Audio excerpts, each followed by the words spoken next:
अकोला अकोट मार्गावर वरोडा फाट्याजवळ पहाटेच्या वेळी दोन ट्रकांचा भीषण अपघात झाला आहे। या अपघातात दोन व्यक्ती गंभीर जखमी झाले आहेत आणि दोन ट्रकांना मोठे नुकसान झाले आहेत। घटना घडल्यानंतर नागरिकांनी तातडीने मदतीचा हात पुढे केला आणि जखमींना रुग्णालयात उपचारासाठी दाखल करण्यात आले आहेत। अधिक तपास सुरू आहेत। चला पाहूया सविस्तर रिपोर्ट। या अपघातात दुसऱ्या ट्रकचा चालक आणि सहकारी गंभीर जखमी झाले आहेत। अपघाताच्या स्थळी मोठ्या प्रमाणात ट्रकचे तुकडे आणि तेल पसरले होते। घटना घडल्यानंतर तातडीने स्थानिक नागरिकांनी मदत केली आणि जखमींना रुग्णालयात पोहोचविले। वाहतूक काही वेळासाठी ठप्प झाली होती, मात्र पोलिसांनी त्वरित घटनास्थळी पोहोचून वाहतूक सुरळीत केली। दोन्ही ट्रकांना मोठे नुकसान झाले असून अपघाताचे कारण अद्याप स्पष्ट नाही। अधिक तपास सुरू आहे। अकोला अकोट मार्गावर आज सकाळी घडलेला भीषण अपघात एक गंभीर बाब ठरली आहे।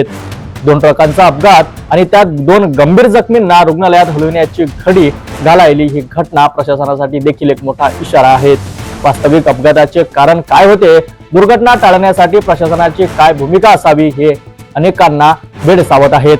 अधिक माहितीसाठी पाहत रहा सिटी न्यूज।